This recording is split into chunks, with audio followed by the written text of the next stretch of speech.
History lesson real quick for you guys who want to listen. And what I found is over the years, VW always developed a bad reputation, and it happened over time. And I'm going to try and go over the reason why. First of all, they really made a really good car in the beginning, and then what happened over time is because they started getting a bad reputation, and it got worse and worse and worse, and finally they've actually saved face and made a decent car, and then the TDI scandal came out. Hang on, let's take a look at this. So in the earlier cars,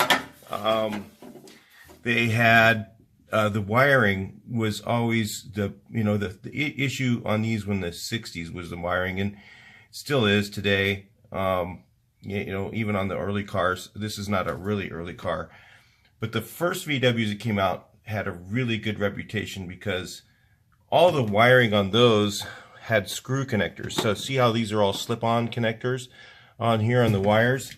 That's where your biggest fail is on Volkswagen, is they became a production car. The first ones were made with wiring that had screw connectors, and they would hardly ever fail, except you'd have to wiggle the fuses every once in a while, which people didn't find too big of a deal of, and they got used to that. And as the cars got newer, they had to make them faster. So you can imagine putting little tiny screws in every one of those and tightening them down would take a lot of time. They started to make them more production level and go with the faster production. So they started having more problems with the wiring. So that was like one of the first problems with VW, and it's still probably one of the biggest problems they have today is wiring issues. Wire breaking, wire that doesn't last, stuff like that. Other than that, the cars were actually really well built, and for the price you were paying, you got a pretty amazing car.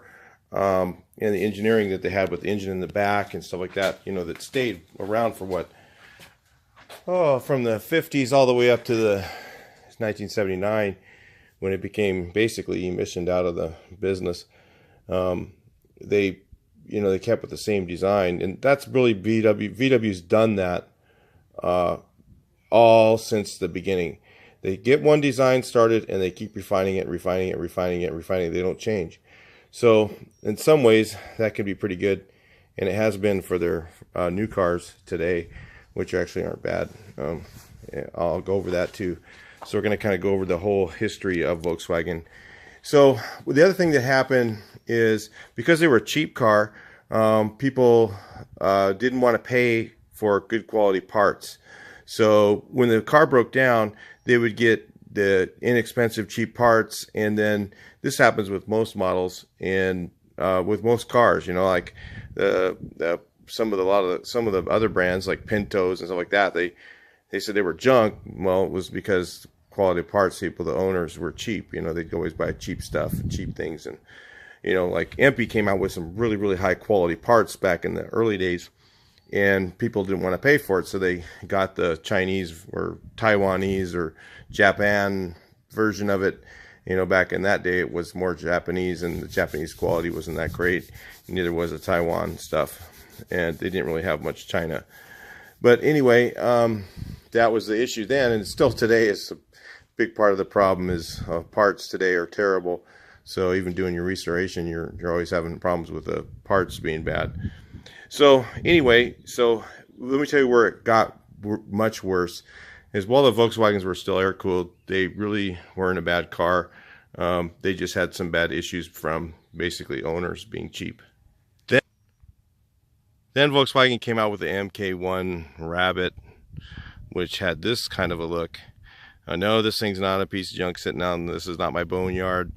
This is just put out here temporarily while I was putting in that rock over there, and I just haven't had a chance to move it back, and it's actually running right now still, but I'm going to do a complete restoration on it and put a new grill in it and some stuff. I mean, I put that grill in like a week after I did it. A dog ran out in front of me. It was terrible and broke the grill. So anyway, when they became like this is when they really started having problems. When they went to the Rabbit platform, VW started making really bad decisions, and they started making junk. I mean, the 1.5 diesel that they put in these things was basically a rabbit engine. They tried to make it into a diesel engine. They didn't put enough meat around the heads, and the blocks were cracking. You know, they were having problems with, you know, their belts would fall off, the things like and then the other thing that would happen is the windshield would leak. Okay, so the rubber quality for the windshields, they must have gotten some substandard American stuff or something, and who knows. I mean, I'm just saying American because it was probably what we were probably making junk back then too. So they got some substandard rubber for the windshields, and the windshields would leak, and the water would run down the firewall and get the fuse block wet, and then the fuse block would start having bad connection issues, and then that became, because of those, it still has those same slip-on type connectors that they put on the wiring, and that was just a disaster with this Volkswagen. So they had dash problems. They were getting quality of their materials. They were making them in what's that called, in Pennsylvania, in Westy, they call them, whatever. This was one of those, of course, crappy ones, and they were having issues with the quality of the plastic, getting cracked. I mean, I used to see them, you know, 2, 3, 4 years old with a cracked dash. You know, it was like there was, you know, issues with the belts would come loose. Actually, the engine vibration would cause the brackets and things like that would start falling off of the car. It was just so poorly engineered that they just didn't know what they were doing when they made a front-wheel drive car. They just didn't know how to do it. But you know, you have to admire something. They didn't give up, even though they probably should have. They made such a bad vehicle back then. But maybe I don't know why people want these. I don't know. I didn't really want it. It took me a long time to want to build one of these. I was like, I don't really want to do it because they were such crap. And even that, you know, I'm still having issues with, you know, these things like the shifter mechanism. You know, they made, the first ones were just horrible. I mean, everything you can imagine that they designed for this vehicle was crap. I mean, the brakes were crap. You know, you just go around, there's just, everything was just bad.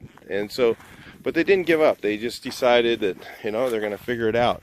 And another thing they didn't give up on was diesel, which was, you know, by the time they got to the 80s, the engine itself wasn't too bad in the MK2s and MK3s, but the rest of the body really sucked. And they still had the issues with the windshield wipe, the windshield leaks, and they had the issue with the wiring, but not as bad because they had changed the connectors in the wiring at that point versus the early ones. They didn't have as much slip-on connectors. They had different connectors for the fuse block. The fuse block was redesigned, and this one has the early fuse block in it. Of course, we took it all out and rewired the whole truck because it was so bad. So anyway, but those are the types of things that they had problems with in the early days, and they really didn't start really making a good vehicle until 2005 and a half. So we'll go look at one of those. So these are when actually VW started to make a decent product.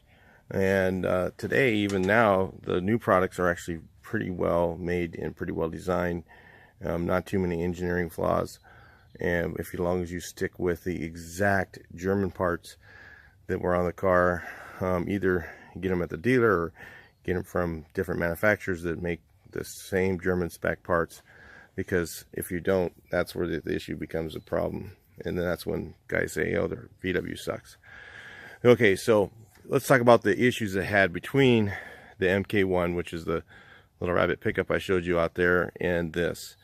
VW, even back in the 60s and 70s, they really couldn't make an automatic transmission to save their lives. They just couldn't do it. I mean, they made them, and either they worked or they didn't. I mean, the transmission, and they just under-engineered a lot of their parts. A lot of the stuff which wasn't very strong, and a lot of guys are going to disagree with this stuff, but it's the truth. I mean, the stuff they made was pretty bad as far as automatic transmissions. So if you talk to a lot of guys who worked on them, you're going to find most of them are going to agree with me. A few are not. But what they did change in around this year is they came up with the concept of the DSG transmission.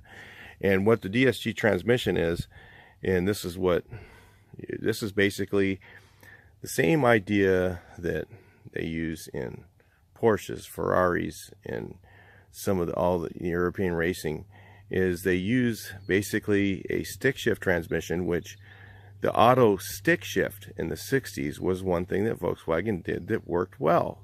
It actually worked well, but people would go and try and put dual carbs on, something like that, and it didn't work.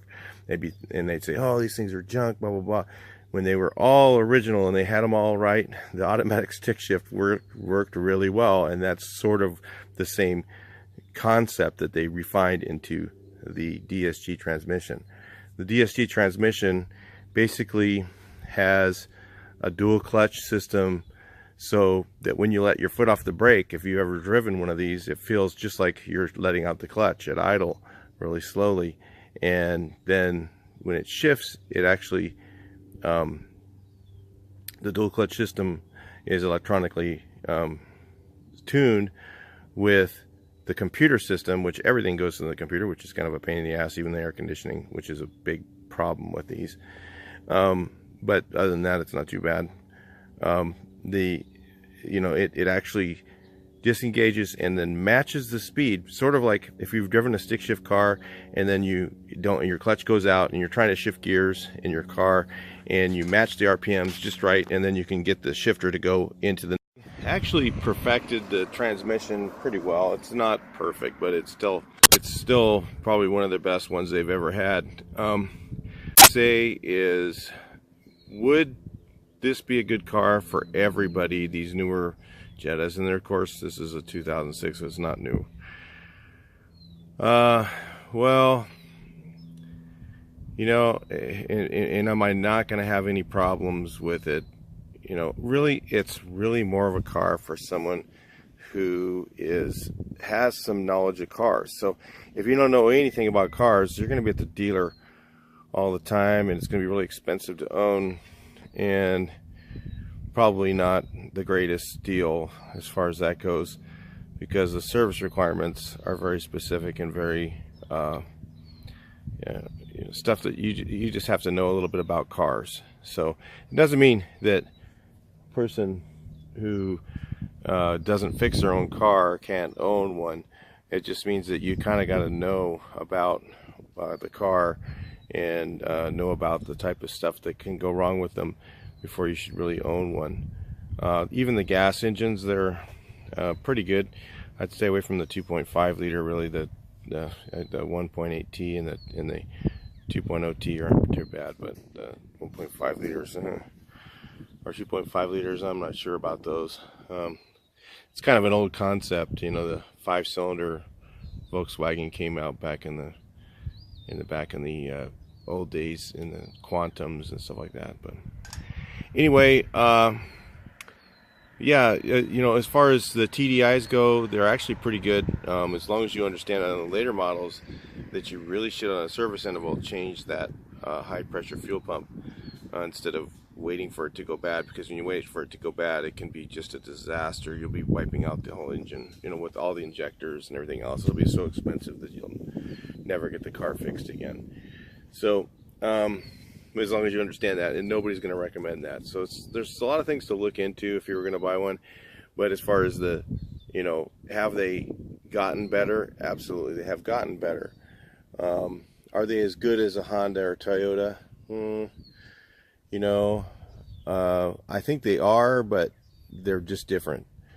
A lot of people will say, well, the Honda, it has issues too. I mean, there's, the timing belt, if you don't change the timing belt on a Honda, it's going to frag the motor, just like these will. Same thing with most of the new cars. The Toyotas, I think a lot of them are the same, because they want that, they don't want the engine to last as long as they used to. But if you actually maintain this engine and you know how to make sure that it gets maintained properly and the oil changed, there's no reason why one of these cars can't go 300,000 miles. Really isn't. But if you're getting it fixed at the dealer, you're not going to go that far. You're going to be replacing it, because the maintenance cost going to the dealer is just so expensive, or to a shop that works on these. All right, so that's it for the VWs. Why they got a bad reputation and how they've improved it over the years is basically they've stayed with the same design and they just keep perfecting it. You know, that's the reason why they've been successful now. Talk to you in the next video.